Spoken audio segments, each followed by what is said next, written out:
Hello and welcome to this week's Chronicle online feature where we take a quick wee peek inside the paper. Mark, you've been covering quite a dramatic story involving a plane crash. Do you want to fill us in the latest? Well, this is a story about Alan Marsh, a pilot from Greenock. He was flying back from the Isle of Bute to his hangar in Cumnock when he encountered a few problems, and he was forced to make an emergency controlled landing on a piece of land at High Burnside Farm. We actually managed to track him down on the Monday, and he told us exactly what happened up there and how close he was to encountering a real problem. Sounds like quite a terrifying experience. It was a terrifying experience, but speaking to him, he says he's going to be back in the plane next weekend. So it's a braver man than me then.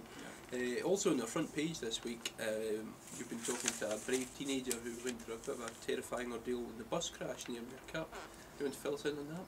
Yeah, there's been plenty of thrills and spills this week, but thankfully it's another happy ending. This is a story about Amy Reid. She was coming back from her work in Cumnock to Muirkirk, her home village Muirkirk, and obviously the bus skidded off the road and she went flying through the window.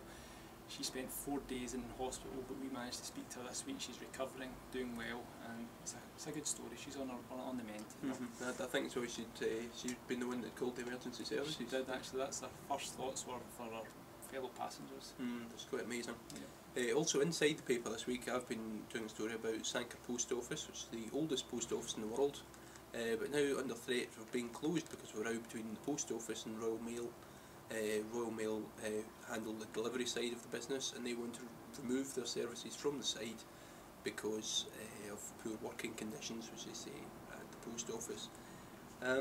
It was granted a stay of execution last week, but I think it's something that could come back. Royal Mail say they're keen to revisit the idea, so a bit of concern for the people of Sanker. An iconic thing for the village, isn't it? It's quite an unusual kind of historic accolade for it to have, so it would be a shame for it to disappear. And Mark, you've been looking at the latest from the world of junior football in our sports section. You want to fill us in?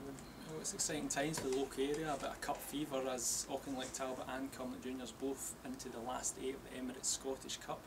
We speak to Paul McInnes, Cumnock's match winner on Saturday. He scored the goal that beat Irvine Meadow, and he says he would love a crack at Talbot in the next round when the draw is made. We also speak to Tommy Sloan after their 3-1 victory at Lochee. And this week we speak to Darren Henderson after his Glenafton side produced the performance of the season when they stunned Petershill 1-0. Also plenty more inside the sports pages, all in this week's Chronicle.